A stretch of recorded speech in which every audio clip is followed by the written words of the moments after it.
Rabbit tails, come and hear ya. How you going, mate? Yeah, hey Tim, how are you, mate? Very well. We're in strange days, that's for sure. Yeah, just kind of preparing for lockdown down there in Coolangatta. Yeah, we haven't had word that it's going to be full lockdown, but I mean, you know, we've got to be practicing, self-isolation and all those sort of things. Bit hard to self-isolate when there's we still can go in the ocean for a little while longer, so that's good. You got, But it's definitely a strange time. I know that people in other parts of the world are sort of in lockdown. I'm not sure if they can get to the beach or get into the surf, but it's for mental health, it's such a good place to be able to go, just to be able to go out in the ocean. Yeah, and had a little sneaky one at D-Bar this morning. Yeah, Jagger surfed out a snapper, and then I waited for the tide to come in, and snapper got a bit fat, so I went over to D-Bar, and it was really good. Mick Fanning was just coming in as I was going out, and he said it's super fun, and that was the green light. And it was nice. It was just nice in the ocean. It's a great time of year around here. Just nice to be in the ocean, and a few ways everyone's behaving themselves out there. No one's sitting on top of each other, and observing the 2 meters distance. You kind of got to in the surf because first of all, board lengths are between 2 and 3 meters, and then you can't sit next to each other. The turning circle of your board, you've got to, if you're within a meter, you'll be hitting people in the head every time you turn around for a wave. So you've got to observe about a 2 meter distance while you're in the surf. So that's kind of a good thing. Yeah, not a bad place to practice your social distancing. Yeah. And while people are kind of isolating at various levels, whatever degree they might be doing that, I thought it'd be a good time to catch up and have a yarn, give people something to listen to if they're sitting at home twiddling their thumbs. And thought we might revisit some of the yarns in this book we did many years ago. In this edition. Yeah, that's it. Yeah, they are busting down the door. Well, yeah, I know. Look, people are, I saw a few posts on Instagram, and people are getting pretty bored out there, and it's hard to be locked down in your own place and not be able to go out. So, I thought it might be a good idea to have a couple of rabbit tails and, make up a few stories along the way. Yeah. So should we start with early days growing up in Coolangatta? I mean, as a kid, you were living up there, up the back at Razorback and Tweed, and, moving from the bush to the beach. Yeah, well, it's not far. It's only, we lived up at Razorback, first 11 years of my life, and, playing a lot of footy and all that sort of stuff, going to the beach, right, doing a bit of skimboarding, body surfing, surfer planing, all that. But it wasn't until we moved to Rainbow Bay, right on the beach at Rainbow, that, I first came in contact with real surfing. And, Coolangatta was always a surf town. Well before I started surfing, there were many, many, many good surfers in this town. And, like Snapper had its crew, and Greenmount had its crew, and Kira had its crew. And, I didn't realise that there wasn't Kira points everywhere, or snappers. I didn't realise it was kind of a pretty special place for a long time. But, just the surfing, like, you go down to Snapper, and, the Dean brothers, Wayne and Robbie Dean, would be out and just ripping it up. Terry Weenie Baker, over at Greenmount, Snake, John Sims, and Mossy Bonus, and Jingles. And there was a really hot young surfer in town called Robbie Pearce, who was an amazing switch foot and incredible surfer. Then over at Kira, there was Harry Hacker Allen, Billy Stafford Jr. Probably the best surfer in town was Graham Black. Yeah. Blackie was a goofy footer, just, an incredible surfer in the 1960s. Yeah, he beat Peter Druin for the Queensland title, and that was like the Queensland title was like before the Stubbies. The Queensland title was the big thing, before the Quicksilver Pro, before the Billabong Pro. if you won the Queensland title, you were kind of king of the jungle around here. And, you know, so surfing was huge, especially on the weekends. You know, during the week it was pretty quiet. You know, I'd walk to school and around Greenmount Point and see maybe 2 or 3 surfers like Neil Turner and Rodney Everson and a few guys surfing Greenmount Point. And on the weekends it was still crowded. Like people would come down from Brisbane, and you know, it was back in the day, there was no dole. So, you know, you left school, you did an apprenticeship, and, you know, you worked during the week. Everyone worked or went to school. But, you know, it was just such a, I'm talking really about mid-60s, 66, 67, 68.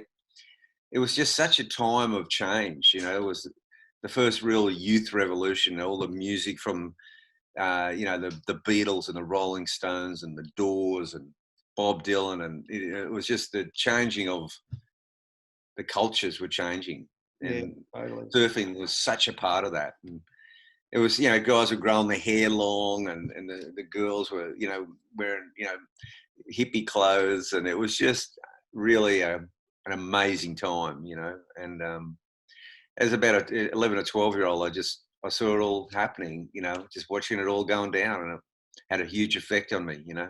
A most amazing natural attraction to that lifestyle. Can you tell us that story about your first ever surf with your mate Kerry Gill and carrying his board down the beach every day during the holidays? Yeah, well, look, Coolangatta was Coolangatta. It's, to this day, I've always said it's like a free Disneyland for kids. You know, back in those days, Coolangatta was just, there were pinball parlours all down the street, pool parlours. You know, trampolines. It was just the funnest place for a kid to grow up in. And of course, there was the beach. And there was one young family, and it was 3 brothers, Philip, Robbie, and Kerry Gill, and they all surfed. And Kerry was the youngest, and he was only about 8 or 9. He must have been, because I was only like 11 or 12. And his parents owned a venue that had pinball machines and these gambling machines and pool tables, trampolines, everything. And I worked there. I worked on the trampolines in the holidays. And Kerry was a good young surfer. They all had surfboards. They had all the gear. And every day of the Christmas holidays, I'd get on the nose of his board. He'd get on the tail and would carry it across the Greenmount Beach. And he'd go surfing. And I'd sit on the sand, in the sand, and watch him surf. And he'd come in, and every single day I'd say, well, can I have a go? And he'd go, no. And so I was happy with that. I'd go, well, let's go back and play more pinball. You know, get on the trampolines, let's have some fun. And then this went on for about 6 weeks. And then the last day of the holidays, the surf was absolutely perfect. Like, it was like 2 to 3 foot Greenmount, you know, pristine offshore blue, you know, offshore waves. You couldn't think of a better scenario. I watched him surf. He came in and I said, can I have a go? And he went, yes. And I was in shock. And I said, look, I want to cut corners. I said, I don't want to deal with all this whitewater stuff. I said, look, I just want to start out in the blue. I want to start out on an open face wave. I just want to surf straight away. And so I said, I'll swim out, you paddle the board out, and I'll meet you at the back. We got out there, we swapped over, he swam in. Suddenly I'm out the back, I'm sitting on a surfboard, I'm doing it.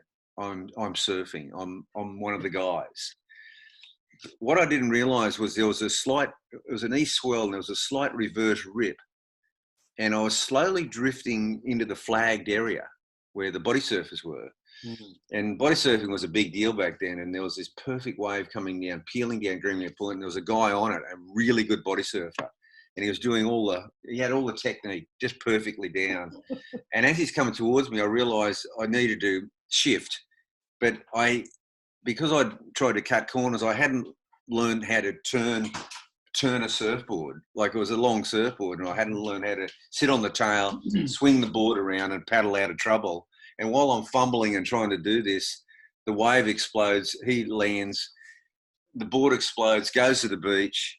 I've come up in a shock, and this guy has come up with a big gash straight down his forehead, and he'd body surfed into the nose of Kerry Gill's surfboard while I was in charge of it, and it was such a shock to see that. And he turned around to me. He said, "You great galoot." Now there's an Australian word we haven't heard for a while, and about 50 years. And I just swam in. I hit the beach running, and I ran back to my before to Rainbow Bay. I ran all the way back to Razorback. I stayed under the house for a long time, and I basically went, well, this surfing's not for me, and I retired. I quit, and that was amazing, because after that, that's when, I don't know if people saw the movie Freeride, and there's that swing that I'm going back and forth on. Well, that was surfing for me. Yeah. My friends Peter Bryant and Billy Grant, we'd moved to Rainbow Bay, and they'd go surfing before and after school, and we'd go, well, yeah, let's surf. And they'd go surfing, and I'd ride the swing and watch them surf. Yeah, and but of course, the swing was 100 times more dangerous than surfing. It was all metal. Yeah. And I really got that thing fired up. And, so it was like a horizontal plank with the metal. Yeah, it's a horizontal plank with these bars, and it goes back and forward, and as it goes as it goes back, you walk the plank, and then as it comes back, you walk back, and with no hands, and it actually it requires a bit of skill to get it down pat, because you can't afford to fall once. Because you're going to fall into metal bars at high speed head first. So yeah, that was surfing for me. And then one day, about a year later, it was a solid year on that swing, and I was playing cricket on the beach with my four sisters, and my friend Peter Bryant came along. He came running along back around for another circuit at Snapper, and I was at Rainbow Bay, and he said, "Rabbit, stop being a sissy and come surfing." And I went, "Yeah, okay, I will." And that Saturday morning, it was set up, and it was arranged. It was like 3-4 days later, I was going to go surfing. A guy came down from Brisbane with this Paisley surfboard. This is the board I was going to have a surf on. And Peter Bryant's little brother Timmy, and Billy Grant's brother Peter, the three of us all started on the same day. Timmy went first, Peter went second, and I had this little crowd around me waiting for me to have my first surf. Wow. And because I'd been riding the swing, I paddled out at Snapper, paddled onto a wave, and got up and was good. First wave. Wow. I could surf. Yeah. It was pretty cool. I had successfully cut all the corners. Yeah. Except duck diving, getting caught inside, all that sort of stuff. Not running people over. Yeah. The little stuff.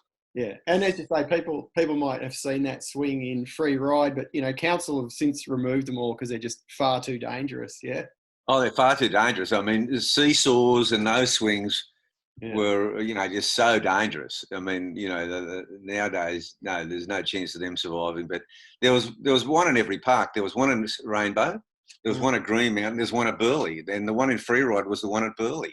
Wow. And they were a lot of fun. They were super fun. I mean, I remember times when I had it going like at max, at absolute max.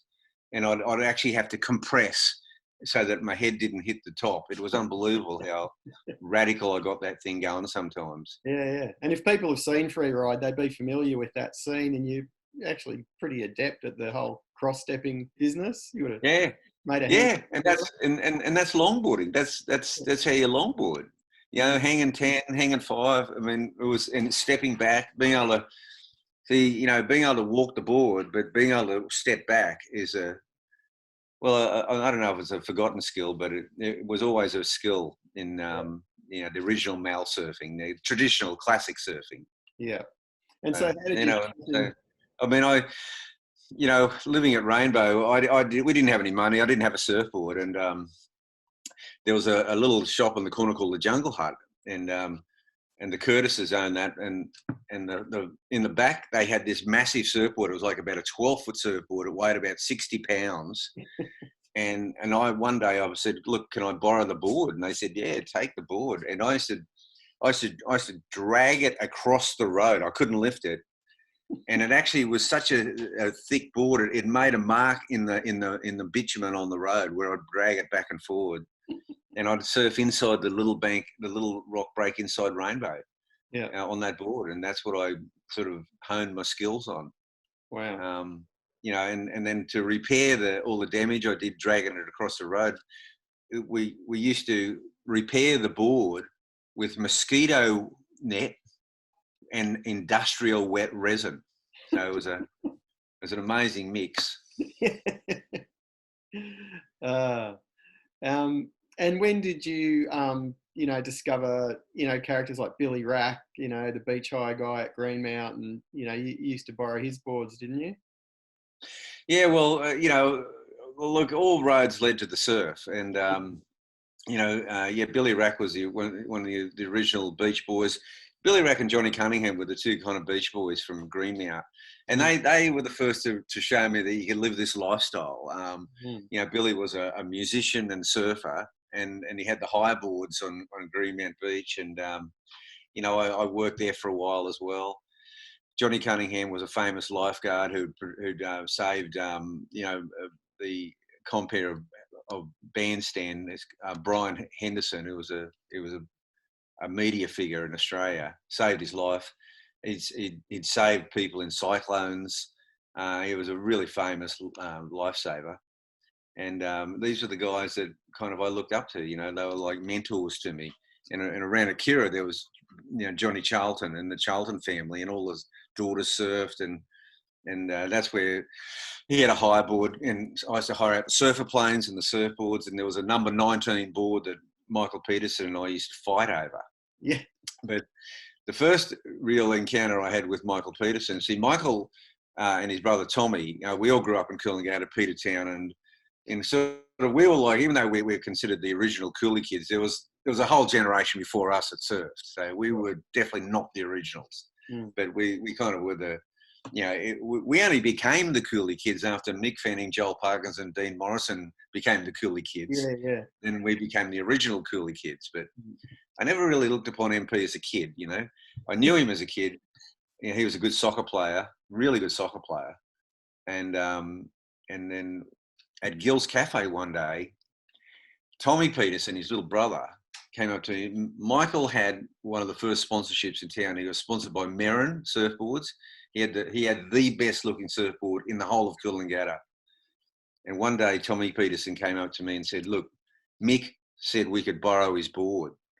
And I went, that's too good to be true. I didn't own a surfboard. And I said, that's too good to be true. He said, no worries, we can take the board. So I grabbed the nose and he grabbed the tail. We walked over to Rainbow Bay and we surfed my little inside rock break at Rainbow. And we were just taking turns riding all the way. It was the best surfboard. Oh my God, it was so good. And, we surfed it for hours. And we did really, we took turns. Like we'd ride it all the way to the beach. He'd give it to me. I'd paddle it out, ride it all the way to the beach. And this was unbelievable. Tommy had taken the board out about 2 hours into the surf. I've looked around and there's Michael walking down the beach with this really scowl on his face. He was clearly not happy. And at that point, we lived just across the road. And I said, well, I think it was really fortunate that Tom had the board at the time Michael arrived and not me. And I decided it might be time to go home. And as I was just walking up the beach, Tom rode away to the beach. Michael went over and he was and all I could see was Michael just slapping his head.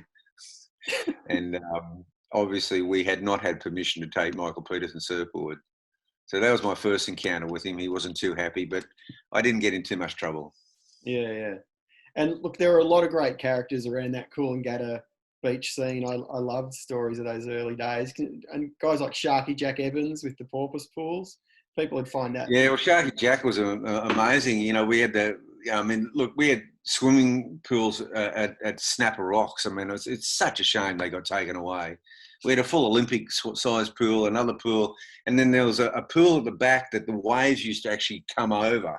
And it was just so fun. We would be in there in these inner tubes on a day when there's a bit of swell running, and this surging wave would just come over and just swamp us. And it was just the best pools. But before that, he had dolphins, and he had all kinds of creatures living in those pools. It was incredible. And then he moved over to Debo with a sharkatarium, and that's when he did this experiment. And he had a lot of different sharks in there. He had tiger sharks and bull sharks and grey nurse and all different varieties. And this is, I don't know if it was a world first, but he put a great white. And that's when we found out that you don't put great whites in pools with any other sharks, because that great white killed every other shark in the pool.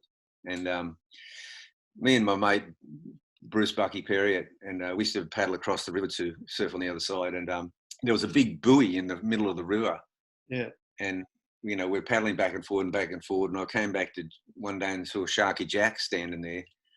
And I said, what's the buoy in the river? And he goes, he said, there's a 12-foot tiger shark just hanging around right here, and I'm trying to catch it to put it in the pool. And it's like, this place was a lot sharkier back then, I tell you. I mean, Rainbow Bay used to be called Shark Bay, which is probably not the best name for tourism on the Gold Coast. But, the early days of D-Bar were amazing, because D-Bar, it was a pretty radical wave. And, on the longboards, not many longboarders surfed it. And it was really the generation of MP and PT, myself and Wayne Dean and Tommy Peterson, and we were the first to really surf D-Bar on a regular basis. And I remember going down there in like 1970 and, early in the morning and looking out there, and it was just like crisp offshore, big A-frames, and just going, I wish someone would turn up, wow. Because it just looked so sharky out there. It just would be nice to have someone turn up. Yeah. And sure enough, Michael Peterson had turned up. And him and I would surf D-Bar by ourselves. Wow. And he'd still hassle me. Yeah.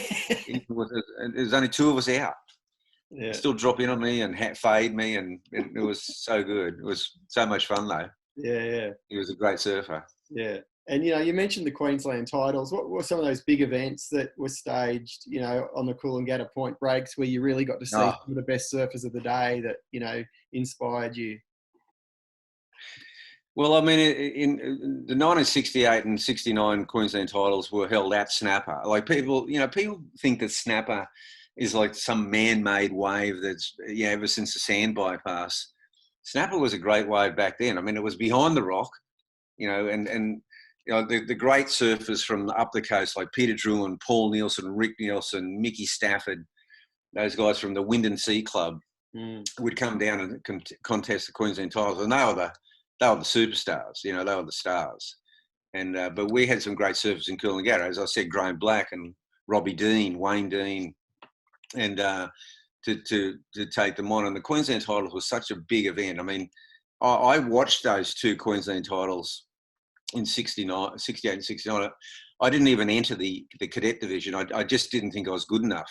And so I just really wanted to watch and see how, and these guys were such amazing surfers. I mean, Peter Druin was probably one of the best surfers in the world, if not the best surfer in the world in those years. Even, I think, years later, Wayne Lynch acknowledged that Druin was probably the best surfer in the world. Yeah. And obviously the big heroes of the day were, Nat Young and, Midget Farrelly first, and Nat Young and Wayne Lynch. They were the biggest figures in Australian surfing, if not world surfing. But Druin was he was like a megastar. He was like the Marlon Brando of surfing. He was just this incredible showman and an amazing surfer. And, they were doing late takeoffs behind the rocket snapper, and just, he'd been to Hawaii and came back, and he had that sort of I think the Dick Brewer influence, that Hawaiian gun, the Reno Abalera sort of narrow, pintails, which were really good on a 6-foot date snapper. They were amazing at Kira, snapper, Burley. But yeah, they were really great shows. And then you know, there were some great surfers from Coolangatta that took those guys on, and it was just so cool to watch. You know, it had a massive influence. I mean, so there was the 68, 69 Queensland titles, and actually Graham Black won. He beat Druin in 69, and that was a huge thing. That was like, you know, I mean, it really was like winning the Quicksilver Pro. You know, and it was like it was huge. It was the biggest event in you know, outside the Australian title. That was the biggest event in Queensland by far. And I remember you saying Blackie won it in characteristic style, I think, with a little interlude between the semi and the final at the Kira pub. Was that right? No, well, what that was you know, before I was in Snapper, I was in the Kira Club. Oh, righto. And we had actually moved from Rainbow Bay to Kira. Yeah. And that's an amazing story right there, Ben. But I was at Kira had a contest one day, and Blackie was surfing at a Kira point, and he'd won his heat and won his semi-final, and they were going out, and the final was walking out. They had the singlets on, they checked into the beach marshal, they were walking out to Kira Point, and I was going, well, you know, where's my hero? Where's Blackie? Where is he? And they're going, Graham Black. And I said, I better go and find him. And I went down to the kiosk, and I went past the kiosk, and I went there, and there's Blackie coming out of the Kira pub. And he kind of had a bit of a stagger going on as he went across the road. He'd been there for a couple of hours. And I went, geez, that's different. and then he proceeded to go out and win the final. Fantastic. With about 4 or 5 schooners under the belt. Yeah. But yeah, that was the days, you know, that's what it was like. And but my first experience at Kira was amazing because, you know, it all sounds, so, you know, Superbank kind of connected, you know, Snapper to Kira, but really in those days it was Snapper had its own break, Rainbow had its own break, Greenmount broke down the natural point break. It wasn't the Superbank, and Greenmount was an amazing wave as it came down the point break. But we moved to Kira. We lived right on the beach of Kira. I surfed a shore break during the week, and then on the Saturday morning, it's just an unforgettable memory. I got up and I had breakfast, and I was walking down. I could feel this real crispness, you know, this real crispness in the air. It was really good offshore, blue skies, blue ocean, and a really hard offshore wind. And as I was walking along Kira, I could see these sets. It was like corduroy, and it was like, all I could best describe it was like whales sitting on their side because they kept spitting out. Yeah. From where I was coming from, I could just see spits. Just wave after wave, spitting multiple times, every wave. And as I got closer, I realised there was a lot of guys out surfing. And I stood in the shed. It was about 6 foot. It was a bit beyond me to like take it on straight away. And but what I noticed more than anything, this is back in the day of the longboard, and what I noticed more than anything was that, you know, no leg ropes, longboards, hard offshore winds, and Kira's a barrel. And the longboards were having a lot of trouble in the barrel. In fact, what would happen, the guys would come along, and when it came to the really gnarly barrel section, that they would have had to backdoor because of the Kira, what a barrel it was, they'd actually flick off, you know, and that way their board wouldn't go to the beach, and they'd have their board out the back.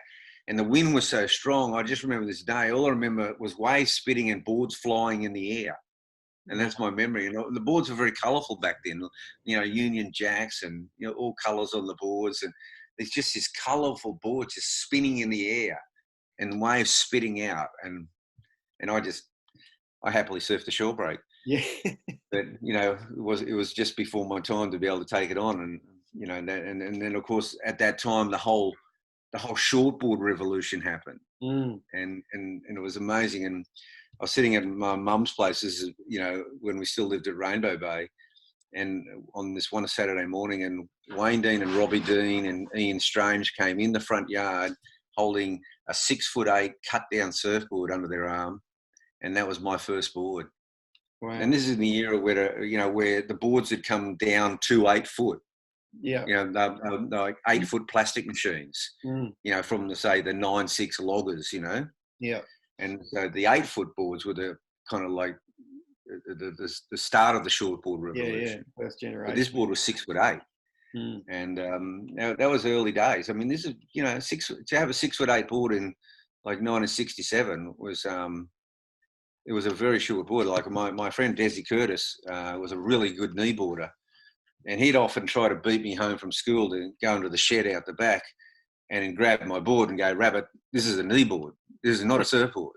So, you know, that's how short that board was at that time. 6'8" now is a big board, but back then that was a really, really short board.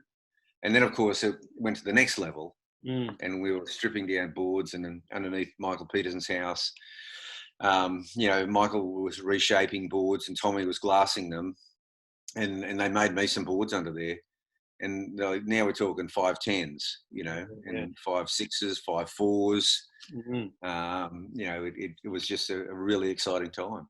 But I mean, you know, those original cut downs, a lot of them say a 5'6" cut down. What they were they were rails that went up the wrong way. You know, no one really knew about bottom rockers and, you know, how to get a board right. They were just short. And I mean, I remember PT and I realising that the best thing about these 5'6" and 5'8s at Greenmount Point was that you could just get to the nose quicker, and just hang 5 all the way across the way, because they were still really, like, you know, the rails were wrong, everything was wrong. No one had worked out the fin designs, you know, and so it was just very experimental days, you know. Yeah. But what was really happening was over at the Joe Larkin factory. That's where the evolution of the surfboard was really happening. You know, you had Brian Furry Austin working there. Gordon Merchant was working there. Terry Fitzgerald had moved up from Sydney and was living at Kira, was working there. You know, MP and PT were the junior apprentice shapers, and I was just hanging around the factory, you know, you know, supposedly cleaning the factory, you know, but really just hanging out. Listen to all the talk. But things started happening really there, because when Gordon Merchant did that first tucked under edge, you had that tucked under edge, and you know, there was definitely an influence coming from Hawaii. You know, the Dick Brewer influence and what was happening over there with you know, because the waves were so demanding, and surfboard design was so far ahead, I thought, in Hawaii, that it wasn't even funny. And that influence had come to Australia. You know, Druin had brought boards back from Hawaii, and, you know, as I said, the Reno Abalera influence was there, Jerry Lopez. And but Gordon, with that tucked under edge, suddenly we could go out at Kira and actually get behind the curtain. And that was the big game changer. So the boards were shorter, the gun shapes. You know, Dick Van Stralen also had a good influence there too, a big influence.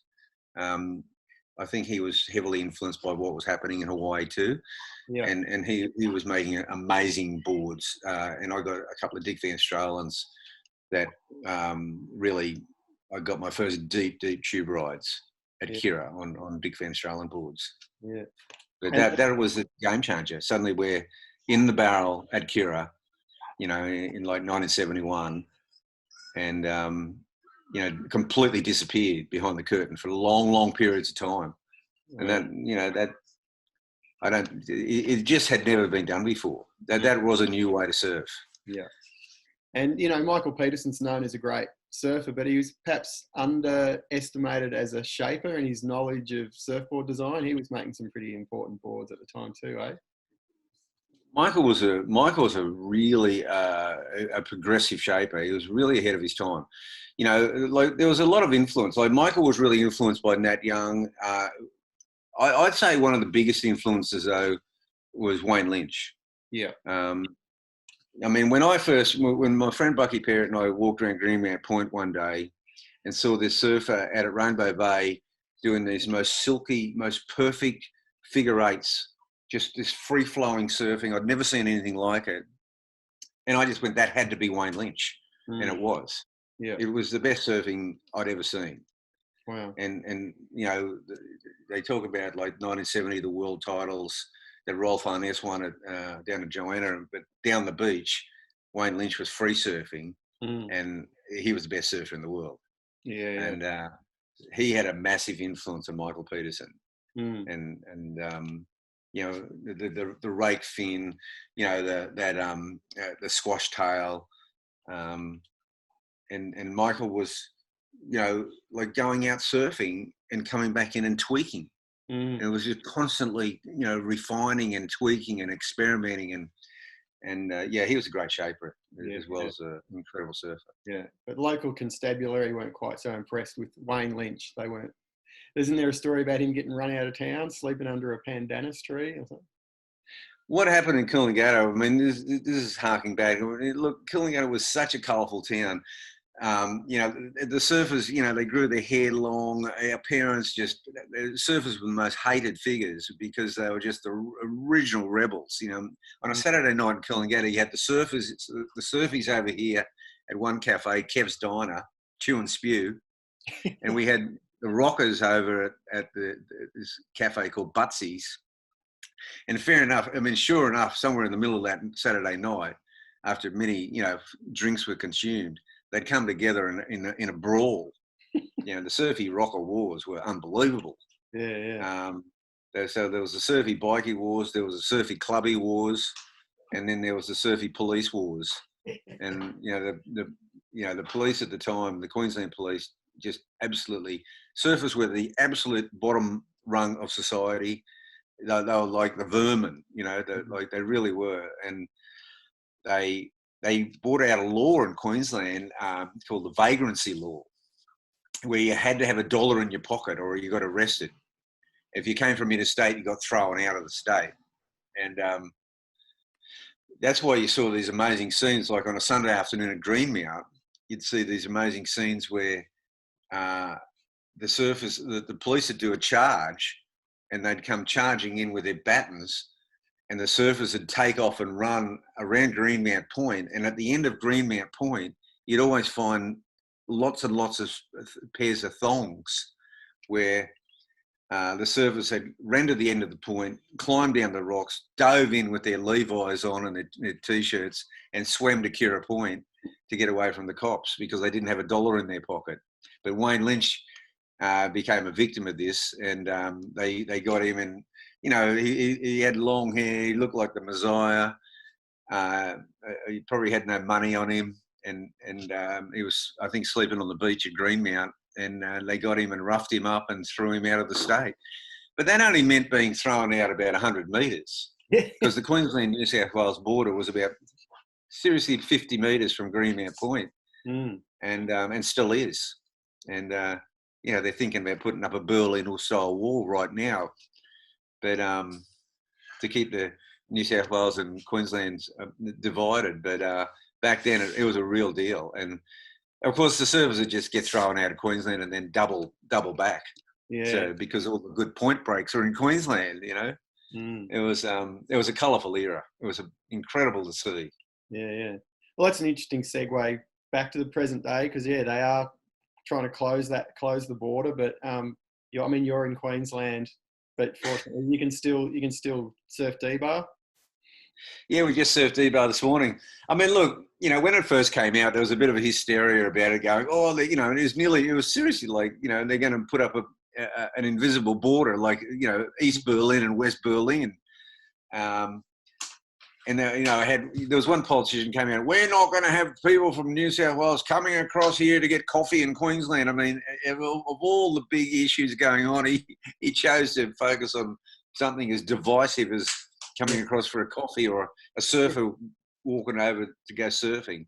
Yeah. So look, you know, there was a rethink on all that, and obviously, they're stopping people on the highway to you know, they're trying to shut this thing down. They're trying to shut this coronavirus down, and you know, I guess that's what's happening. Like the borders are, you know, borders are closing. It's an unprecedented time. It hasn't happened for 100 years. It happened in 1919 with the Spanish flu, and it's happening again now. I mean, it's changing daily. It's changing every 3 hours. You know, a week from now, I mean, we could be talking about a completely different set of circumstances. And, you know, they closed Bondi Beach. They closed St Kilda Beach. But I think the thing about surfing is that, see, there's not great hordes of people congregating on the beach, you know, arm in arm and high-fiving. And, you know, in the surf, you've kind of got to be a couple of metres apart. Even though we live in a very crowded place, Yeah. You know, you can't sit, you know, right next to each other, because when you paddle for waves and you turn your board, you'd be hitting people. So even though, like out of D-Bar today, you know, it looked crowded. Everyone was behaving themselves on the beach. There was some big crowds on the beach. It's just a surf beach, and everyone was at least 2 metres apart. It's probably 3 metres apart. So I felt pretty safe out there, really. I mean, like, you know, the beach and the surf's got to be the healthiest place you could ever be, and obviously for mental health as well, you know. But who knows? You know, we might be heading towards lockdown, like, you know, a lot of other places in the world, and it's a heavy time for the world. Yeah, really. And what are you riding at the moment?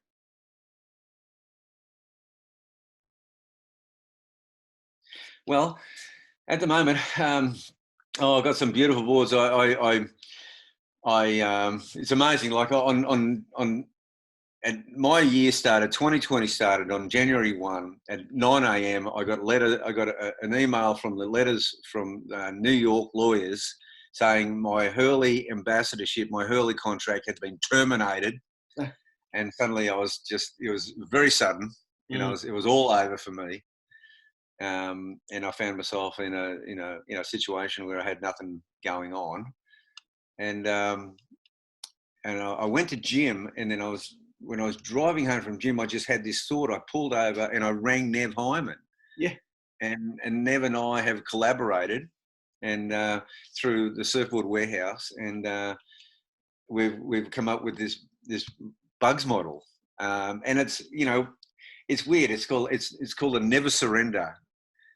And what it is, it's a range of surfboards that's built, you know, for me, for surfers who are good surfers but are slightly challenged these days, whether it's through old age, whether it's through you know, not being able to surf as much, through, you know, having a lot of family commitments, a lot of work commitments, you know, and instead of having to, you know, not surrendering and getting a mal or a mini mal. These are surfboards that are still, like, you know, they've just got more volume and more width. But, you know, Nev's really is, you know, he's a master shaper. He's shaped these boards into they're modern boards. You know, I mean, I rode at D-Bar this morning. I rode a 7.2 and was wheeling the thing around, getting heaps of waves. It rides like a completely normal surfboard, but it's just a bigger board. So that's my sort of never surrender theme at the moment. Yeah. And you were going to be. And I mean, I've got a 6.5, and I've got this little, this beautiful little board here. It's kind of like a fish style board. You know, and you have multiple fin setups. I haven't actually surfed it yet, but the 6.5 goes unbelievable. The 7.2 was, you know, we just had Cyclone Gretel here, and it worked really good there too. So, I mean, I'm back, you know. I mean, I've been out for a while. I had a knee problem, a big knee problem, where I had it was a meniscus tear. I had an unstable kneecap. I got it strapped. It was the wrong thing to do. That set me back about a year.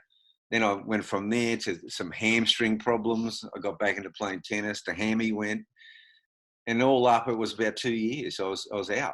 Wow. And so it's so good to be back. I've got a range of surfboards that works for me, and I'm really happy. You know, I'm just really happy to be surfing again. It's amazing. I've gone from not surfing, now I want to surf twice a day, and I'm just about to be locked down.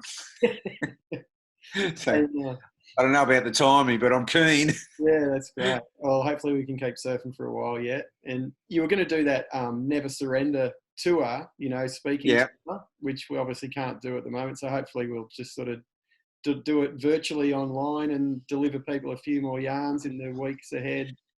Well, that's right. I mean, like, look, there's just a bit of fun. Like, just you know, anyone who's bored and got nothing else to do. I think we're all going to have plenty of time on our hands. So, yeah, we'll do this a few times, Tim. And, you know, like, people are interested in hearing a few rab tales, and yeah, tune in, you know. Unreal. Yeah, great for the surfing community to stay connected during these strange times, eh? Yeah, strange times, and you know, we've just got to break the boredom, and you know, a couple of stories out of the vault. And I mean, a lot of people, you know, don't know what happened in the, you know, the 60s. We just covered the 60s just a little bit. I mean, there's so much more, but the 70s was a pretty exciting time in surfing, and the 70s, the 80s, and 90s. We're here for all of it. Fantastic. And yeah, we'll go through it, you know. Whoever wants to tune in, hopefully you do, and get a few giggles out of it. Excellent. Unreal, Bugs. Well, we might. Yeah, unreal, Tim. Today, go check the surf. Yeah, cheers, mate. Awesome. Yeah, all the best to your family, mate, and take it easy and look after the kids. Yeah, you too, mate. Good to talk. Thanks, mate. Cheers.